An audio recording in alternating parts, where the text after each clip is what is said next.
¿Qué tal? Bienvenidos a estas pláticas en celebración de los 30 años del Centro Nacional de Prevención de Desastres. Mi nombre es Leonardo Flores y estoy en la Subdirección de Vulnerabilidad Estructural, la Dirección de Investigación del CENAPRED. Mi cargo es jefe de Departamento de Ingeniería Sísmica y Mecánica Estructural.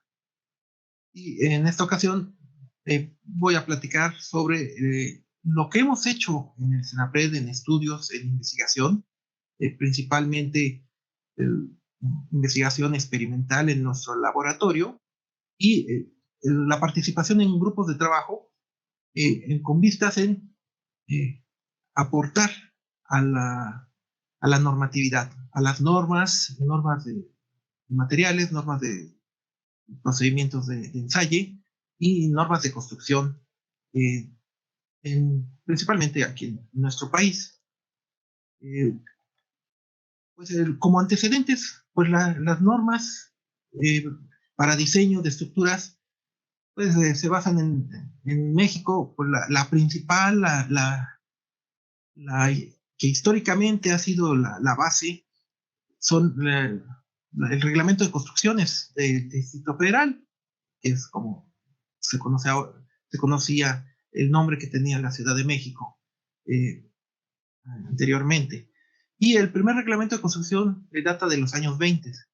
Sin embargo, más que criterios técnicos de diseño, pues daba en términos generales requisitos legales y cuestiones arquitectónicas. En 1942 se actualizó el reglamento de construcción y se incluye una parte para cada material, para estructuras de concreto, estructuras de acero, estructuras de mampostería.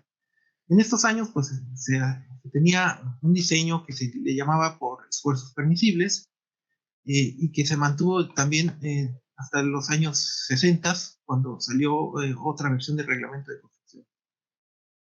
Fue hasta los años 70 en donde hubo una renovación muy importante de las normas de diseño estructural. Aquí el comité redactor del reglamento, principalmente coordinado por la Universidad Nacional Autónoma de México en esos años, con los grupos de trabajo, redactores, se crearon lo que ahora conocemos como las normas técnicas complementarias para diseño, para varios tipos de sistema estructural, como concreto, acero, mampostería, madera, también cimentaciones, y en los siguientes años se fueron dando también las normas técnicas para la, la obtención de las acciones de diseño para algunos fenómenos extraordinarios como el sismo o los vientos intensos. Después del sismo del 85 hubo unas normas de emergencia, sobre todo para la parte sísmica, inmediatamente después de la ocurrencia del sismo que causó gran destrucción en la Ciudad de México. Y ya para el 87 emitieron el nuevo reglamento de construcciones y las normas técnicas complementarias, que fue también un parteaguas de lo que se hacía antes a lo que se vino haciendo después. Desde los años 70, el criterio de diseño es ahora por resistencia, no por esfuerzos permisibles. Cambia un poco la filosofía, la forma de que los diseñadores hacen el cálculo de cuánto resiste un edificio. Y bueno, cada vez, al pasar los años, cada década, con lo que se reúne de conocimiento y con lo que se observa de los daños ocurridos, por ejemplo, en desastres, que lamentablemente pues, nos dejan dolorosas lecciones, pero que sirven para mejorar los requisitos, los criterios, las metodologías de diseño, hacen que los reglamentos cada vez vayan siendo más completos y que nos lleven a estructuras más seguras. En el 93 se hizo una renovación de este reglamento y en el año 2004 hubo un cambio también fuerte con el reglamento y sus normas técnicas Eh, entonces, fue un cambio importante. Como pueden ver en estas fechas, el CENAPRED pues empezó a trabajar pues en el 1990, empezando la década de los 90, y se empezaron a hacer pruebas de laboratorio y algunos estudios analíticos. Y para el 2004 pues se participó en algunos comités redactores de las normas técnicas complementarias para el Distrito Federal. Recientemente se, se renovaron, se revisaron y pues después de los sismos, eh, en diciembre del 2017, una versión que ya estaba trabajada, de hecho fue trabajada durante muchos meses previamente, incluso desde el 2016 ya se empezaba a trabajar en una nueva versión y se emitieron las nuevas técnicas complementarias renovadas, que son las que ahorita son vigentes. Ahora ya es la Gaceta de la Ciudad de México, ya, pero el documento que solo tiene adiciones y modificaciones, el cuerpo de la normatividad eh, sigue siendo el reglamento de construcciones del Distrito Federal eh, con las adiciones del 2017. Adicionalmente a esto, pues para fines del control de calidad en las obras, en las construcciones, de los materiales que usamos cotidianamente para los edificios, originalmente, digamos, a principios de siglo, las primeras décadas, pues lo que se tenía era tomar normas del extranjero, principalmente pues, normas, por ejemplo, de Estados Unidos, eh, para tener los procedimientos de control de calidad de los materiales, de los concretos, de los aceros. Lo que hizo aquí el gobierno de México fue pues, crear en esos años las normas oficiales mexicanas y algunas de estas eran para materiales, como por ejemplo aquí para mamposterías de ladrillos cerámicos o para bloques de concreto de los años 70, de los años 80. Y posteriormente hubo un cambio en donde a estas normas oficiales mexicanas se cambiaron por la nomenclatura norma mexicana. Sigue existiendo las normas oficiales mexicanas, que son obligatorias de cumplimiento nacional, pero las normas mexicanas, NMX, son de carácter voluntario y conjuntan pues, todos los procedimientos y especificaciones que deben de cumplir para la calidad de materiales de construcción, además de muchos otros insumos para la población. Entonces, en esta revisión de antecedentes, pues debemos de destacar los trabajos que hizo la UNAM a través de su Instituto de Ingeniería eh, a finales de la década de los años 60 y principalmente durante la primera parte de la década de los 70, en donde aquí en la ciudad universitaria se hizo una serie de estudios sumamente importantes sobre el comportamiento de estructuras de mampostería. Se probaron cientos, miles de piezas a compresión, o sea, las piezas son los tabiques, los ladrillos, los bloques eh, ensayados a compresión, lo que llamamos pilas, que es un conjunto de piezas, haciendo un muro ya pegando piezas con mortero, y moretes a compresión diagonal. Y se llegaron a ensayar alrededor de 200 muros a tamaño natural, como se ven aquí en las fotos. Eh, eran principalmente muros cuadrados, 2 por 2 metros o de 3 por 3 metros de tamaño, es decir, pues, tamaño real que se usaría en una edificación, en una vivienda, digamos. La altura de un entrepiso tradicional es de 2,50 a 3 metros de altura.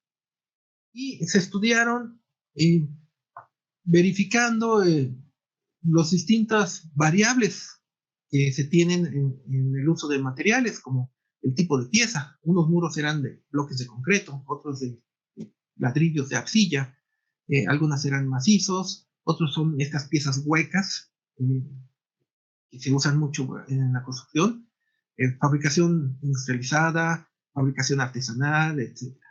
Se hicieron muros de cada tipo, cambiando distintas variables. El tipo de mortero. El mortero es esta mezcla de arena con cemento y se le pone cal, o muchas veces se usa mayor o menor cantidad de cal, para pegar las piezas. Entonces se varió para resistencias de morteros bajas, medianas y altas. Y el tipo de refuerzo, que son, por ejemplo, los castillos, que así le llamamos en México, son estas columnas pequeñas con varillas de refuerzo y colado de concreto, pero que son del tamaño del muro y que se consideran que confinan o amarran. Es como un cinturón que amarra a los muros y por lo tanto se le llama mampostería confinada. Y la otra solución es cuando se pone el refuerzo adentro de los huecos.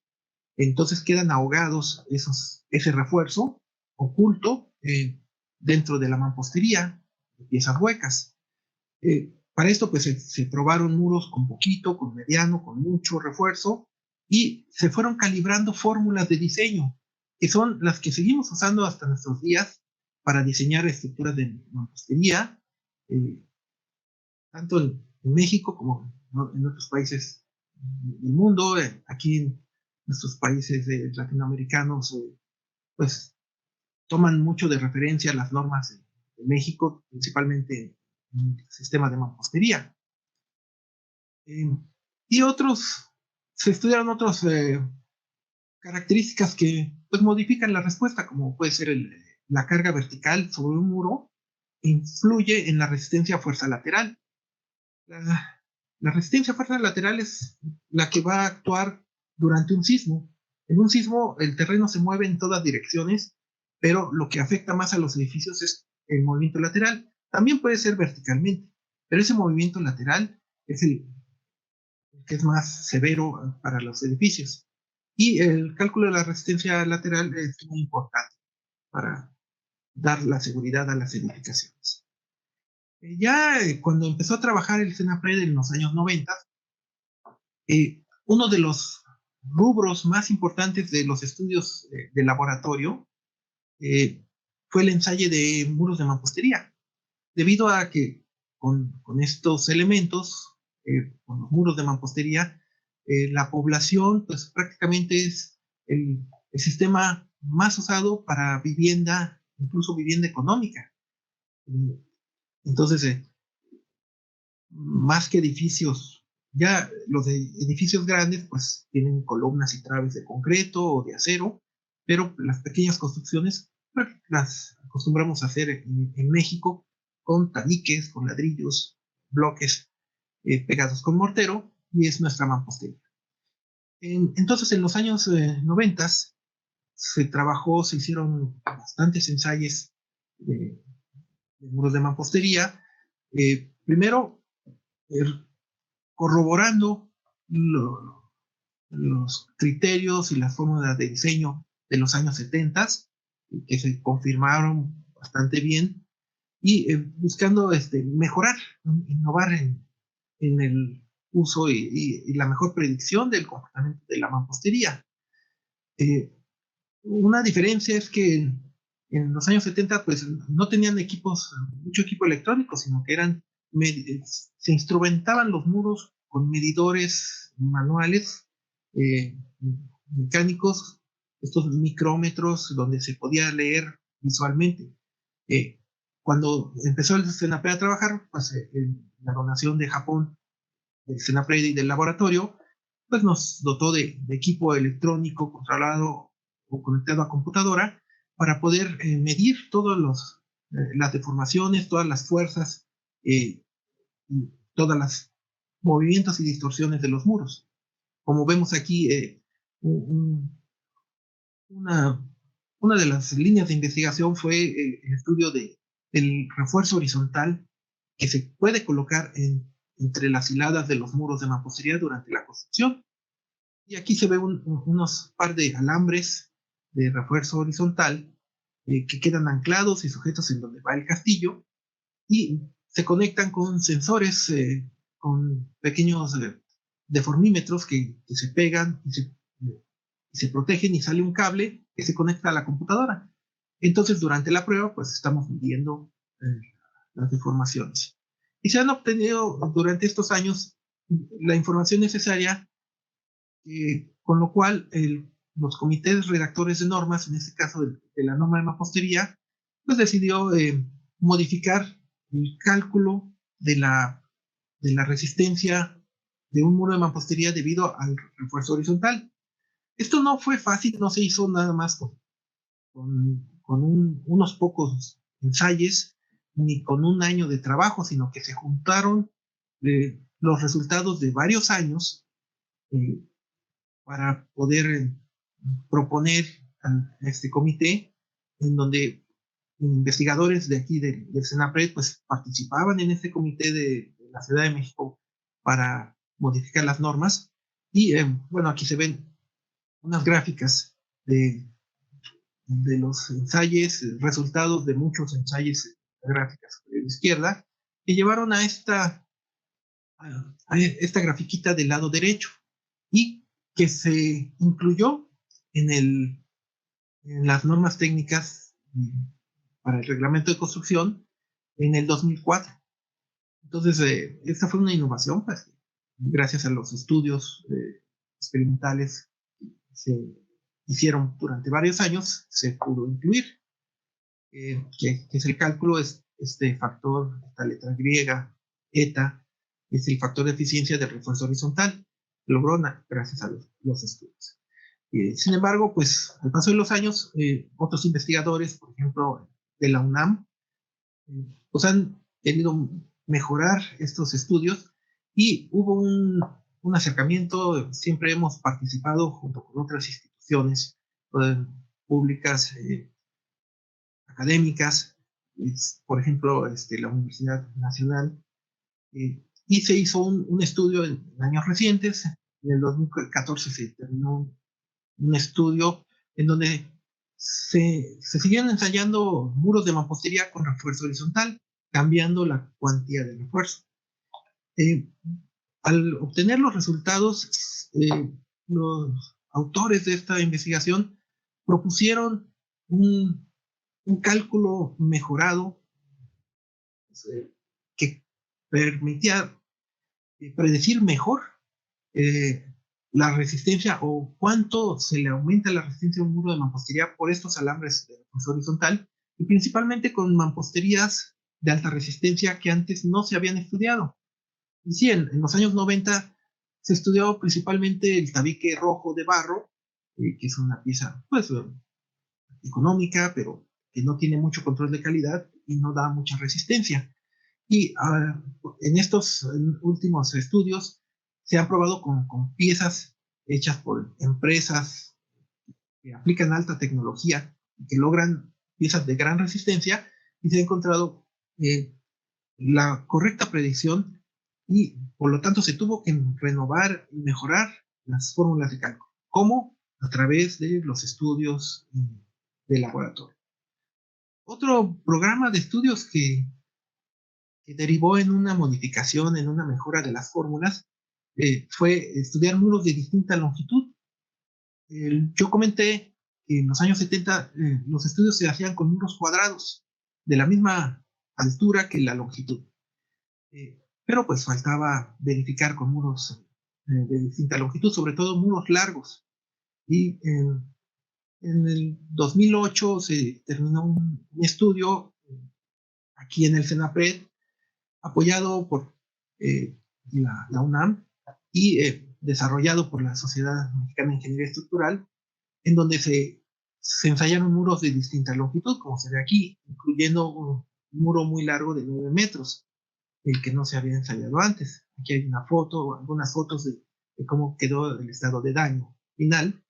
Y analizando los resultados y comparando lo que resisten por unidad de longitud o por metro de largo, los muros cuadrados, los muros medianos y los muros muy largos, se planteó esta pequeña modificación al reglamento de construcciones. Y en la versión actual del 2017 se incluyó en la fórmula de cálculo original, que está en la parte superior, se incluyó este factor F, que modifica la resistencia cuando el muro es muy largo. y abajo está la forma en que se estima. Esto se obtuvo gracias a pruebas de laboratorio. Otro estudio que se hizo por la UNAM, pero aquí en el laboratorio de Senapred, y pues con nuestro apoyo en cuanto al uso de los equipos que tenemos, es algo que no venía antes en las normas, que es la verificación del comportamiento de un muro que está sobre una viga, que no llega hasta la cimentación, sino que queda en un piso superior. Lo que ocurre con esto, con este fenómeno, es que la viga pues tiende a deformarse. En esta figura está exagerada la deformación, pero es para apreciar lo que ocurre. Y entonces el muro, en vez de apoyarse en toda su superficie, se concentra la fuerza en las esquinas. Esto puede llevar a un aplastamiento de las esquinas. Entonces se hicieron pruebas de laboratorio. eh, Aquí se desarrolló con la UNAM. De hecho, un estudiante hizo su proyecto doctoral con este estudio, ensayando una serie de muros eh, que no estaban directos sobre el piso del laboratorio, sino sobre una viga flexible. Y bueno, aquí se muestran unas curvas comparando algunos de los modelos. Algunos se les daba primero fuerza lateral hasta gritar y después carga vertical hasta que llegaran a su resistencia. En otros casos, primero se metía carga vertical y después se probaba lateralmente con fuerza cíclica hacia un lado y después hacia el otro, y nos causan estas grietas como en diagonal, que se alcanza a ver en la foto, y que finalmente pues ayudaron a constatar las predicciones numéricas de los modelos matemáticos, y se llega a expresiones como esta, que son las que aparecen actualmente en la norma de mampostería del 2017. Otra aportación de los estudios de Senapred, se verificó el uso de los traslapes. El traslape de varillas o de barras de acero es necesario durante el proceso constructivo. No podemos tener desde la cimentación hasta el último piso una sola varilla si el edificio es grande. Entonces, hay que unir una varilla con otra, una barra de refuerzo con otra, con una cierta longitud. Esto no se tenía estudiado con precisión dentro de estructuras de mampostería. Se conoce para estructuras de concreto, vigas, columnas, muros. Ahí está muy bien estudiado en México y en otros países del mundo, y están los lineamientos. Pero cuando el acero va dentro de la mampostería, no había muchos estudios pues, a finales de los años 90. Entonces en el FEDAPRE se hizo otro estudio más, variando la longitud de traslape. El traslape es la parte en donde una barra se conecta con otra barra, y en la obra lo que se hace el cálculo es qué longitud se tiene que tomar. Se mide en el número de diámetros, es decir, puede ser 50 diámetros de barra. Entonces lo que mide de diámetro, eso tiene que ser la longitud, 40 diámetros, 30 diámetros, etc. Y se hicieron pruebas sometiendo a tensión esas barras para llevar a la falla. Y en muchos casos, esa probeta de mampostería se destrozaba cuando la barra fallaba. Se llegó a constatar aquí estos puntos de esta gráfica, son la predicción comparado con lo medido. Y se ve una buena correlación con esta fórmula de cálculo. Esta fórmula fue tomada de normas de mampostería de Estados Unidos, y se adaptó a México con nuestra mampostería y con los resultados de nuestras investigaciones. Aquí hay varios parámetros que se toman en cuenta: el diámetro de la barra, el número de diámetros, y la resistencia del acero y la resistencia de la mampostería y del mortero. Entonces, con ensayos en el Senapred se verificó esto, y en el 2017 se incluyó en el reglamento. Se han estado haciendo otros estudios, por ejemplo, por mencionar nada más alguno de ellos, el uso de conectores para hacer este sistema conocido popularmente como losa acero, en donde se deja una lámina metálica y se pone el armado y se cuela el concreto de las losas. Normalmente esto se hace en edificios de estructura de acero. Entonces en el SAPRED pues se han estado haciendo algunos estudios, vamos a continuar con ellos, del uso de conectores para precisamente tener un trabajo de conjunto entre el colado de concreto y la viga donde está conectada, que aumenta así la resistencia de estos elementos. Esto no ha llegado a modificar las normas, pero se está trabajando con algunos casos como este. Bien, adicionalmente a la parte de estudios de laboratorio, pues se participa en otros comités. Uno de los más importantes es el Organismo Nacional de Normalización y Certificación de la Construcción y Edificación, que genera, publica y le da mantenimiento, digamos, la revisión y la actualización a normas de materiales y de procedimientos de ensayo para materiales de construcción. Su nombre es 11, se puede buscar fácilmente en internet. Y el CENAPRED empezó a participar ya formalmente, ya constantemente desde el 2005. Desde entonces hasta la fecha participan en grupos de trabajo. Y desde el 2010, esta última década, hemos coordinado el grupo de trabajo de mampostería.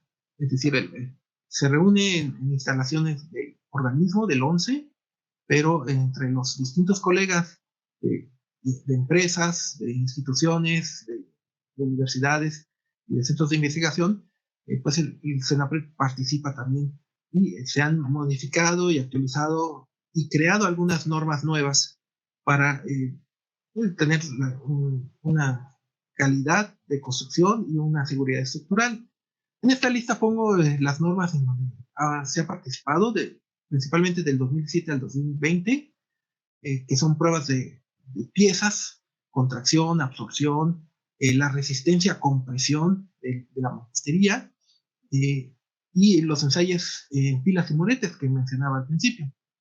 Piezas para uso estructural y para uso no estructural, así como mortero para uso estructural o no estructural, piedras para mamposterías, y se terminó pronto va a salir, que es de procedimientos constructivos de muros de mampostería. Este es el grupo de trabajo de mampostería, es uno de los grupos en que participa el CENAPRED, y constantemente pues vamos asistiendo a las reuniones, perdón, asistiendo y aportando pues información para esto. De estas normas, de las más significativas es la norma NMX 404, que son las especificaciones y métodos de ensayo de piezas para uso en mampostería, que nos dan las características, la geometría de las piezas, que pueden ser macizas o huecas, como se ve aquí en estos dibujos, y los tipos de prueba que se hacen y los requisitos de resistencia de estas piezas. Siendo norma mexicana, su aplicación es de uso nacional, pero no son obligatorias, a menos que un reglamento de construcción las pida como obligatorio. ¿Qué es lo que pasa en la Ciudad de México? Nuestro reglamento de construcción pide que se cumplan estas normas, por lo tanto es obligatorio en la Ciudad de México, y así en varios estados o en varios municipios donde el reglamento local pide que se cumplan, las vuelve obligatorias. Otra que se aportó mucho por personal de CENAPRED fue la 464, que es el ensayo de pilas y muretes. Estas son las probetas básicas para obtener la resistencia de la mampostería y para fines de diseñar edificios de mampostería. La resistencia a compresión se obtiene formando pilas de piezas sobrepuestas y se ensayan en el laboratorio en una máquina de ensayos y se obtiene cuánto resiste por centímetro cuadrado, y eso se usa para diseñar. Y la otra prueba muy importante son estos muretes. Es un pedacito de muro cuadrado que se pone inclinado a 45 grados y se le somete a fuerza hasta que se agrieta. Este agrietamiento representa lo que ocurre durante un sismo. Si recuerdan, los muros se agrietan en forma de cruz, con grietas diagonales. ¿Qué es lo que obtendríamos si este murete agrietado lo volvemos a poner horizontal? Y pues con estas pruebas se obtienen los valores de diseño. Los diseñadores, los ingenieros y arquitectos para diseñar un edificio de mampostería usan estos valores y bueno, es una prueba que se propuso en los años 70, que se usó y se calibró en la UNAM, pero que el organismo de normas en este año, pues la presentó en el 2010, se publicó ya con todo detalle el procedimiento que los laboratorios deben de seguir para obtener estos valores. Y otra participación ha sido en las normas para escuelas. El Instituto Nacional de la Infraestructura Educativa, Física Educativa, el INFED, pues cuenta con una serie de normas para pues, todas las instalaciones, entre ellas la norma mexicana R079, que es de la seguridad estructural de esta infraestructura. Y en los últimos años el CENAPRED ha participado también pues, la redacción de estas normas, incluso coordinó junto con el INIFED la actualización en el 2015 y actualmente tenemos reuniones para actualizarlas, ya que las normas mexicanas deben de actualizarse cada 5 años. Si no, se cancelarían. Entonces, hay un grupo multidisciplinario, multiinstitucional de académicos, de diseñadores, de investigadores y gente de la práctica que se reúnen en estos comités y se trabaja sobre ellos. Bien, bueno, este es un recorrido general de algunos de los casos más representativos, en donde con los trabajos que realizamos en esa se ha podido pues, dar una aportación a la normatividad en el país. Adicionalmente, pues hemos pues asesorado o dado nuestra opinión a reglamentos que nos la han pedido, reglamentos de otras entidades de nuestro país, y también hemos tenido, sobre todo en Centro y Sudamérica, pues contacto con los que redactan y preparan normas, y pues también ha sido un apoyo que hemos dado. Esto es todo, y pues estamos a órdenes aquí en el CEDAPRED